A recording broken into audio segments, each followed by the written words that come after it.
फिर कहते नहीं नहीं ऐसा नहीं हो सकता, प्रभु मेरी उपेक्षा कदापि नहीं करेंगे, क्योंकि वो तो भक्त वांछा कल्प तरु है। भक्त के मनोरथ कल्प द्रुम की तरह पूर्ण करते हैं, कल्प वृक्ष के समान। मुझे विश्वास है उनका दर्शन मुझे अवश्य मिलेगा। ओहो देखो देखो शुभ शकुन हो गया, ये मृगों का झुंड मेरी दाहिनी तरफ से दौड़ता भागता चला गया, शुभ संकेत मिला है, मुझे प्रभु का दर्शन निश्चित होगा। कैसा होगा उनका श्रीअंग, मैंने तो आज तक सुना है, देखा तो कभी नहीं।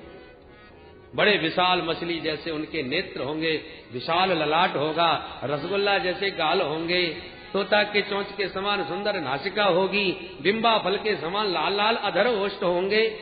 कल्पनाओं में खो गए श्री अक्रूर जी। द्रक्ष्यामि नूनम सुकपोलनासिकम स्मितावलोकाधृण कंजलोचनम मुखम मुकुंदस्य गुडालकाव्रतम प्रदक्षिणम में प्रचरन्ति वै मृगा। इन मृगों का झुंड जो दाहिनी तरफ से जा रहा है, ये मुझे विश्वास दिला रहा है, संकेत दे रहा है कि मुझे निश्चित दर्शन मिलेगा। समाधि लग जाती है आनंद में, भगवान के ध्यान में।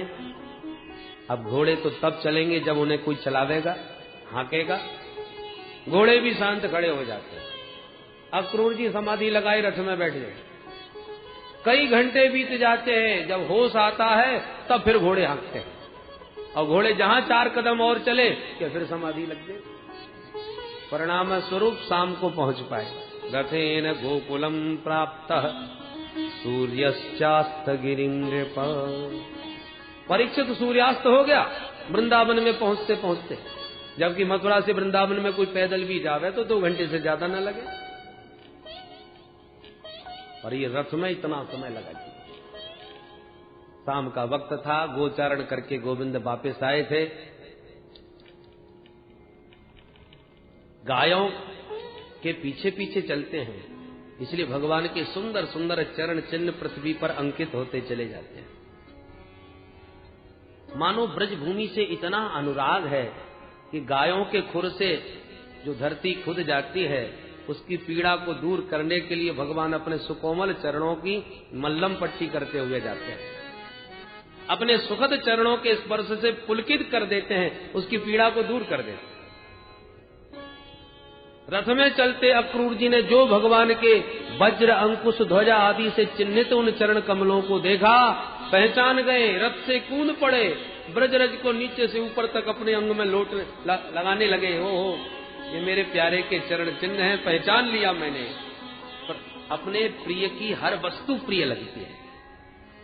आज उनके चरण चिन्हों में इतने प्रेम में डूब गए देखकर कि उस रज को ही उठा के पूरे शरीर में लपेट लिए। दौड़ के आगे बढ़े तो क्या देखा कि दोनों भैया गैया दोहने की तैयारी कर रहे हैं। शाम का वक्त है, गोदोहन वेला है। दोनों के हाथ में दोहनी है और गलवैयां डाले हैं दोनों भैया। कन्हैया के श्याम वर्ण पर पीतांबर लहरा रहा है और दाऊ जी के गौर वर्ण पर नीलांबर लहरा रहा है। ददर्श कृष्णम रामं च ब्रजे गोदोहनम गतौ पीत नीलांबरधरौ सरदम पुरुहे क्षणौ। ऐसा लग रहा है जैसे शरद पूर्णिमा में 2 चंद्रमा एक साथ प्रकट हो गए। दौड़ पड़े श्री अक्रूर जी महाराज और प्रभु के पाद पद्मों में जाकर के लिपट गए। ऐसा प्रेम उमड़ा कि भगवान छुड़ाने पर भी छोड़ा नहीं पा रहे। बार बार उठाते हैं पर उठते नहीं। प्रेमाश्रुओं से भगवान के पाद पद्मों का प्रक्षालन नहीं कर दिया। बरबस प्रभु ने जैसे तैसे उठा के हृदय से लगाए। दाऊ भैया भी गदगद हो गए चाचा जी के प्रेम को देखकर। दोनों भैया हाथ पकड़ के प्रमुदित होकर के चले, चलो चलो चाचा जी आ गए, चाचा जी आ गए। बड़े प्रेम के साथ हाथ पकड़ के भीतर ले आए। नंद बाबा ने दौड़ करके अक्रूर जी से भेंट करी। भगवान ने दिव्य आसन पर उनको बैठा करके प्रक्षाल्य विधिवत पादौ, पाद प्रक्षालन किया। निवेद्य गाम चाहते थे, गो माता का दर्शन करवाया। प्राचीन भारत की ये परंपरा थी, घर में कोई भी अतिथि आवे तो सबसे पहले गो माता का दर्शन कराया जाता था। उसके कई उद्देश्य थे, क्योंकि गो माता के समान पवित्र और कोई है नहीं, इसलिए पहले पवित्रतम गो माता का दर्शन कराना आवश्यक है। दूसरा कारण एक और भी था, कोई अतिथि संकोच में न पड़ा रहे कि हमें चाय की जरूरत है, कि दूध की जरूरत है, कि दही की जरूरत है, कि छाछ हमको अनुकूल है, तो वो मांगने में संकोचाएगा कि न जाने इनके घर में होगा कि नहीं। इसलिए गौ माता का दर्शन करा दिया जाता था कि गौ माता है, इनकी कृपा से दूध दही की कमी नहीं है, आपको जो भी चाहिए निसंकोच मांग लीजिएगा, जब चाहिए तब मांगो, चकाचक दूध दही है। इसलिए गौ माता का दर्शन पहले ही कराया जाता था, अतिथि संकोच में न रहे। तो वो सब अतिथि पूजन की पद्धति का भगवान ने पूर्ण निर्वाह किया। सुंदर सुंदर भोजन कराने के बाद अन्नम बहुगुणम मेध्यम, विविध प्रकार का भोजन कराया। जब रात्रि विश्राम करने लगे तो प्रभु चरण सेवा करने लगे, चाचा जी के चरण दबाने लगे। अक्रूर जी के तो आनंद का पारावार नहीं रहा, कल्पनातीत। भक्त जितना सोच नहीं पाता जितना प्रभु उसे आदर देते हैं, स्नेह देते हैं। एकांत पा करके भगवान ने पूछा, चाचा जी अब बताइए, मथुरा में सब कुशल से तो हैं? अक्रूर जी कुछ बोलते ही नहीं। भगवान बोले, हमने प्रश्न ही अनुचित कर दिया। किम नूनः कुशलम प्रक्षे एधमाने कुलामये। चाचा जी, यदुवंशियों से कुशलता का प्रश्न पूछना ही गलत है, क्योंकि यदुवंश के शरीर में जो कंस रूपी कैंसर पैदा हो गया है, उसके रहते कौन कुशल हो सकता है। ओहो, ठीक कहा गोविंद, इस बीमारी का इलाज करवाने के लिए ही मैं आपके पास आया हूं, और वह रोग आपके हाथों से ही ठीक हो सकता है। कंस का सारा षड्यंत्र समझा दिया चुपचाप। भगवान हंस करके बोले, चाचा जी जब मामा जी ने हमको याद किया है और बुलवाया है, तब तो हम मामा जी से मिलने जरूर जाएंगे, परंतु ये षड्यंत्र और किसी को मत सुना देना, असंभव हो जाएगा यहां से निकलना। आप तो केवल मेला घूमने की ही बात करना। यूं समझा करके भगवान नंद बाबा के पास आए। बाबा बाबा, हम तो मथुरा को मेला देखेंगे। नंद बाबा ने अक्रूर जी से भेंट करी और कहा, भैया अक्रूर, मैं कन्हैया को अकेलो तो भेज व्यवहार होना है, या को मेला दिखाना है तो या के संग में मैं जरूर चलूंगा। ठीक है बाबा, आप चलो। नंद बाबा बोले, ठीक है, मेला भी घूम आएंगे और कंस को कर भी देते आएंगे। नंद बाबा ने तो पूरे वृंदावन में दुहाई लगा दी, जो मथुरा को मेला देखबो चाहे सवेरे तैयार है जाए, गली गली में सबको सूचना पहुंचाए। जहां गोपियों के कान में ये समाचार पड़ा कि गोविंद मथुरा प्रस्थान कर रहे हैं कल प्रातःकाल, सब गोपियों की नींद भाग गई। जिनके दर्शन में पलक गिरने का व्यवधान भी गोपियों को असहनीय हो जाता, वो उनके जाने की बात सुनकर के कैसे रह पाते। सब गोपियां घर द्वार छोड़ करके इकट्ठी हो गई। सखी तूने सुना? बोले हाँ हाँ, वही तो मैं चर्चा करने तेरे पास आ रही थी। अब क्या होगा? एक बोली, वही होगा जो विधाता ने हमारे प्रारब्ध में लिख दिया होगा। सब गोपियां विधाता को गालियां देने लगी। ये विधाता बड़ा क्रूर है, चाहे जैसी कलम चला देता है। इसका स्वभाव तो बिल्कुल बच्चों जैसा है बहन। छोटे छोटे बच्चे गंगा जी की रेती में बैठ करके बढ़िया बढ़िया घर बनाते हैं, घंटों तक बनाते हैं, और बनाते बनाते खेलते खेलते जब मन भर जाए तो एक एक लात मार के तुरंत फोड़ देते हैं। खिलौने बनाते हैं तो फोड़ देते हैं। उन्हें बनाने में भी आनंद आता है, फोड़ने में भी आनंद आता है। ये विधाता भी हम सबको खिलौना बना के ही खेल रहा है, अपनी मर्जी से खेलता है। जब चाहा तब खेला और जब चाहा तब फोड़ दिया। थोड़ी भी दया होती तो ऐसा क्रूर विधान बनाता क्या? अहो विधातस्तव न क्वचित् दया संयोज्य मैत्र्या प्रणयेन देहिनः ताश्चाकृतार्थान् व्यूनं च पार्थकम् विक्रीडितं तेर्भकचेष्टितं यथा।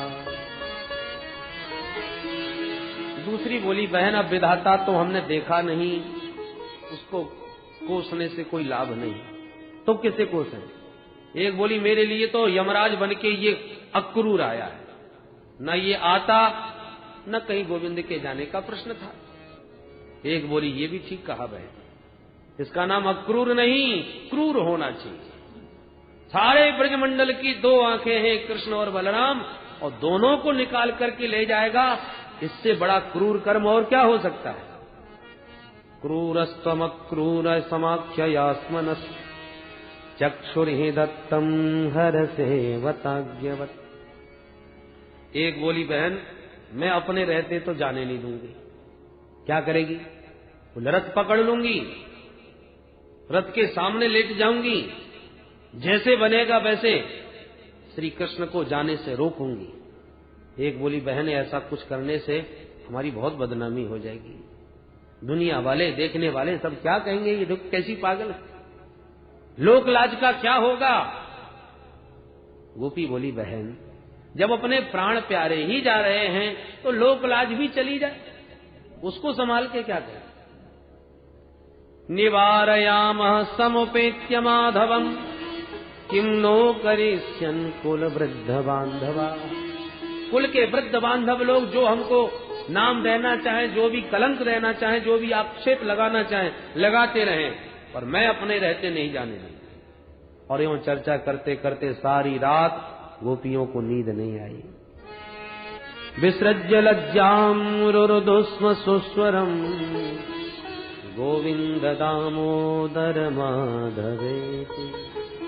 प्रभु के विविध नामों का गान करती गोपांगनाएं रात भर जागती रही। प्रातःकाल हुआ, नंद बाबा तो अपने बैलगाड़ियों में अपने वृद्ध ग्वाल वालों के साथ मथुरा को प्रस्थान कर गए।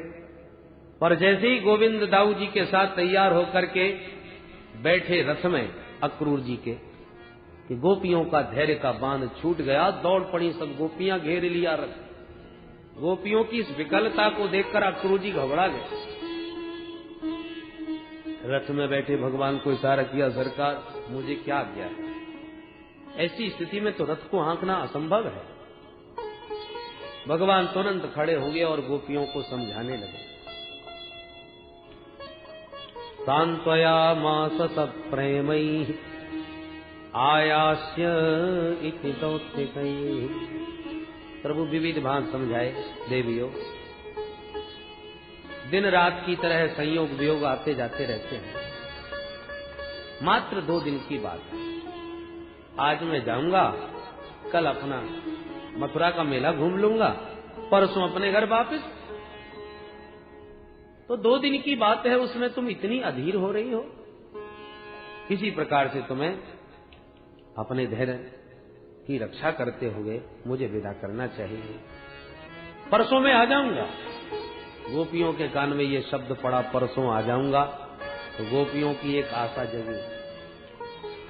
आपस में बोली, बहन तत् सुख सुखित्वम, हमारे प्यारे मथुरा में जाएं, घूमें, इनको कितना सुख मिलेगा, और इनके दर्शन से मथुरा वासियों को कितना सुख मिलेगा। अतः हमें उस सुख में विक्षेप नहीं कर डालना चाहिए। ठीक है, 2 दिन की बात है, जैसे तैसे अपना समय बिता लेंगी। और यूं कह के गोपियों ने मार्ग तुरंत छोड़ दिया।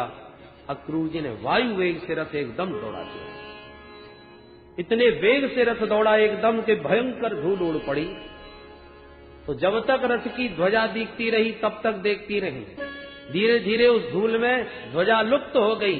तो जब तक वो धूल आकाश में छूती रही, उड़ती रही, तब तक उसी रथ को निहारती रही। यावत आलक्ष्यते केतुर यावत रेणु रथस्य च। निर्निमेष नयनों से निरंतर निहारती रही उसी मार्ग को समस्त ब्रजभामाएं, मानो माधव के रथ के साथ ब्रज गोपियों का मन भी मथुरा चला गया।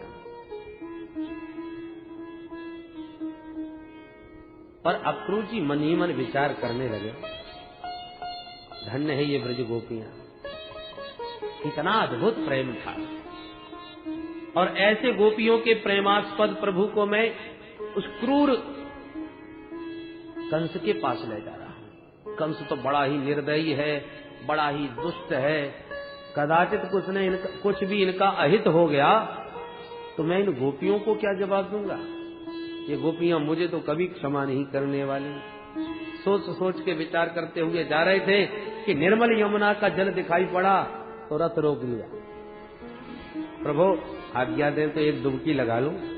भगवान बोले अवश्य अवश्य। दोनों भैयाओं को रथ में बैठा छोड़ अक्रूर जी उतरे और जैसे ही यमुना जी में डुबकी मारी तो यमुना जल के भीतर दोनों भैया बैठे नजर आए।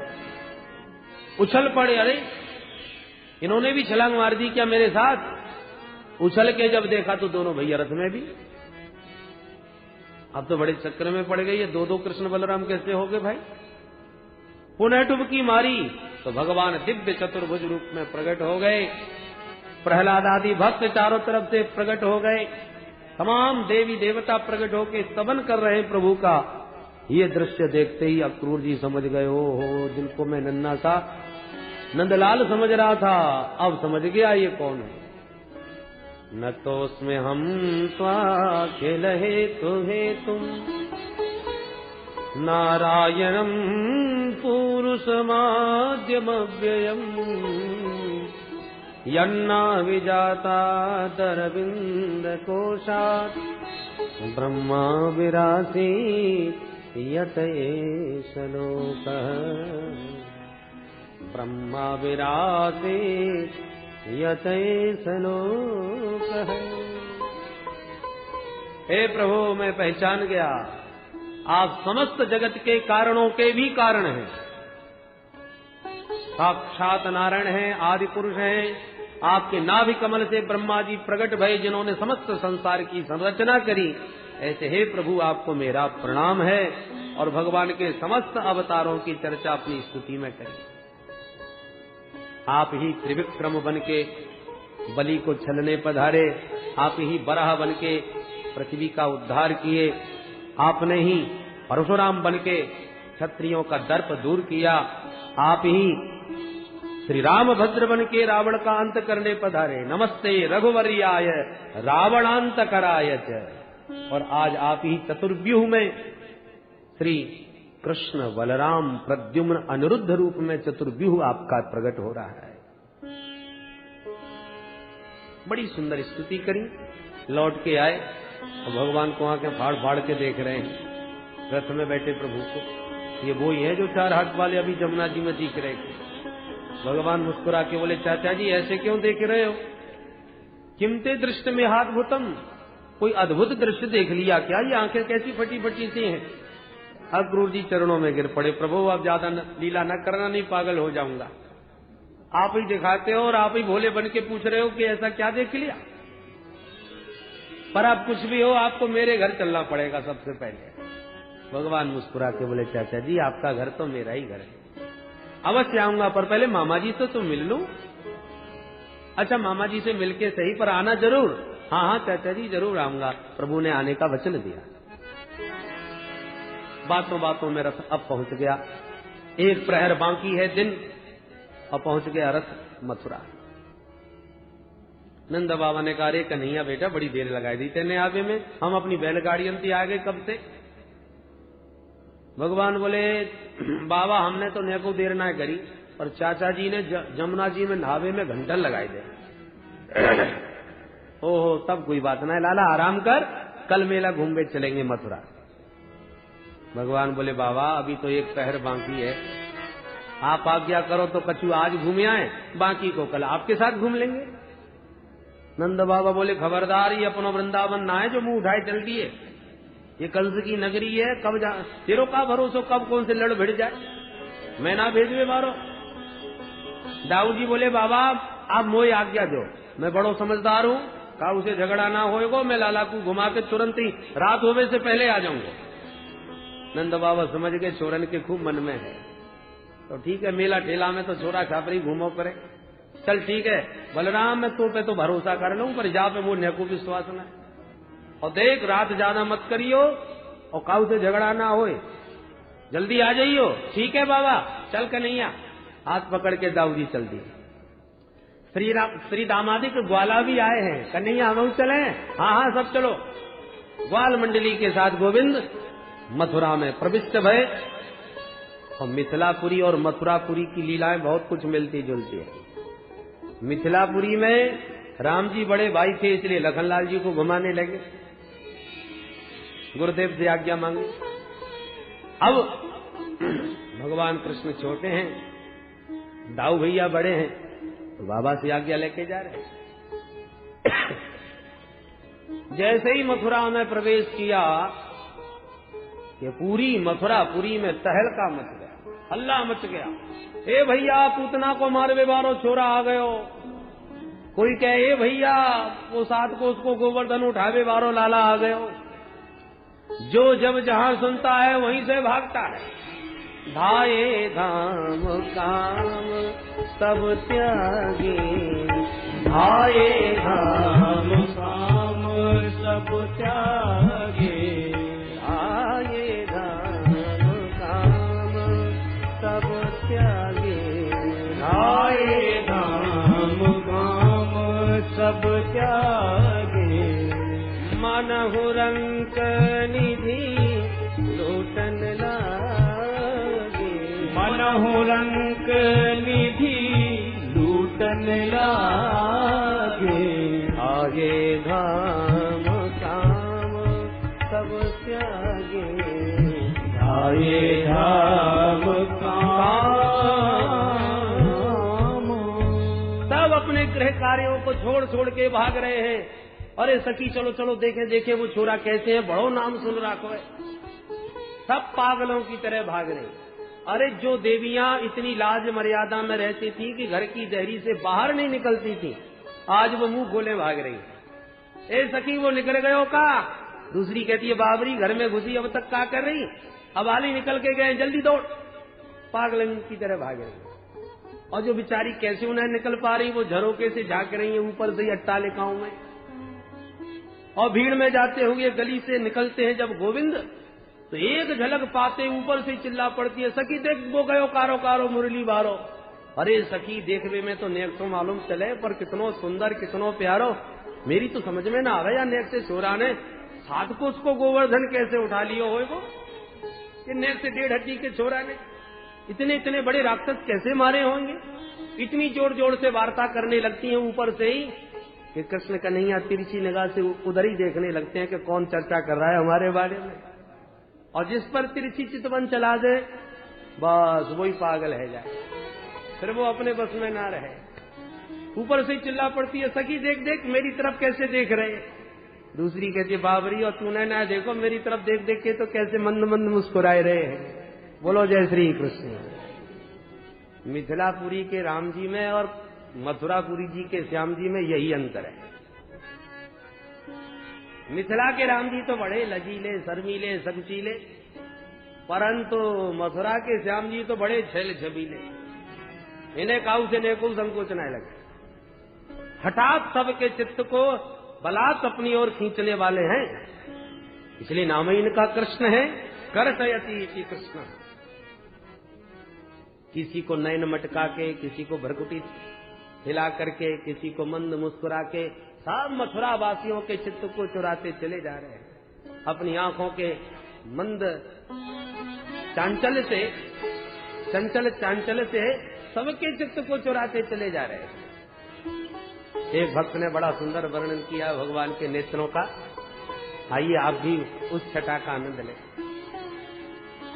जादू भरी तेरी आंखें जिधर गई, जादू भरी तेरी आंखें जिधर गई, जादू भरी तेरी आंखें जिधर गई, जादू भरी तेरी आंखें जिधर गई। नैनों की कटारी बारी बारी छुई छुई छतिया से उतर गई, नैनों की कटारी बारी बारी छुई छुई छतिया से उतर गई, जादू भरी तेरी आंखें जिधर गई, जादू भरी तेरी आंखें जिधर गई। प्रेम की लरी हरी दृग दोनों, प्रेम की लरी हरी दृग दोनों, प्रेम की लरी हरी दृग दोनों, प्रेम की लरी हरी दृग दोनों। बरस परी मोती से बिखर गई, बरस परी मोती सी बिखर गई, जादू भरी तेरी आंखें बिखर गई, जादू भरी तेरी आंखें जिधर गई, जादू भरी तेरी आंखें जिधर। एक बार जो इनकी छटा को देख ले तो वो पलक गिराना भूल जाता है, और फिर भी कहीं पलक गिर जाए तो लगता है जैसे प्राण निकल गए। अब पल पलक तरत नहीं तारे, अब पल पलक तरत नहीं तारे, अब पल पलक तरत नहीं तारे, अब पल पलक तरत नहीं तारे। छिन छोरत जनू जान निकर गई, छिन छोरत जानू जान निकल गई, जादू भरी तेरी आंखें जिधर गई, जादू भरी तेरी आंखें जिधर गई, जादू भरी तेरी आंखें जिधर गई। जैसे एक जादूगर अपनी माया जाल विद्या से सबके नेत्रों को बांध लेता है, अपने वश में कर लेता है, ऐसी अपने नेत्रों की पिटारी खोलकर सब जीवों को अपने वश में कर लेते हैं, सबको मोहित कर लेते हैं। नैनों की कटारी बारी बारी पर कण मारी, नैनों की कटारी बारी बारी पल कण मारी, नैनों की कटारी बारी बारी पर कण मारी, नैनों की कटारी बारी बारी पल कण मारी, जादू की पिटारी दृग छुई मुई कर गई, जादू की पिटारी दृग छुई मुई कर गई, जादू भरी तेरी आंखें जिधर गई, जादू भरी तेरी आंखें जिधर गई, जादू भरी तेरी आंखें जिधर गई। जैसे चंद्रमा के उदय होने पर एक कुमुदनी विकसित हो जाती है, जैसे सूर्य के उदय होने पर कमलिनी खिलकर रस और पराग से भरपूर हो उठती है, ऐसी गोविंद के मुख चंद्र का दर्शन करते ही भक्तों का हृदय सुमन विकसित हो जाता है, उसमें गोविंद का प्रेम पराग की तरह परिपूर्ण हो उठता है। मुकुलित ललित कलीहिया विकसित, मुकुलित ललित कलीहिया विकसित, मुकुलित ललित कलीहिया विकसित, मुकुलित ललित कलीहिया विकसित, प्रेम पराग सरस रस भर गई, प्रेम पराग सरस रस भर गई, जादू भरी तेरी आंखें जिधर गई, जादू भरी तेरी आंखें जिधर गई, जादू भरी तेरी आंखें जिधर गई। निरखी छटा घन घोर घटा भावना की उमड़ गई, निरख छटा घन घोर घटा भावना की उमड़ गई, जादू भरी तेरी आंखें जिधर गई, जादू भरी तेरी आंखें जिधर गई। बोल बंसी मारे की जय, नटनागर भगवान की जय। इस प्रकार मथुरा की वीथियों में सबके चित्त को चुराते चले जा रहे हैं चित्तचोर। चारों तरफ से सुमन वृष्टियां सुंदरियों के द्वारा हो रही है। ऐसा लग रहा है जैसे अपने सुंदर मन को ही सुमन के माध्यम से समर्पित कर रही हों सब समस्त सुंदरियां। ब्रजवासी देख देख के बोले, कन्हैया भैया बड़ी जय जयकार है रही है तेरी, कछु रिश्तेदारी मालूम चलेगा। भगवान हंस करके बोले, तुम्हें पता ना है यहाँ के महाराज कंस है ना, खास मामा जी लगे मेरे। तो मामा को भांजो पहली बार आयो घर में तो स्वागत ना करेंगे। ब्रजवासी बोले, ओहो ये बात है, वही हम सोच रहे, बड़ी जय जयकार लग रही है भाई।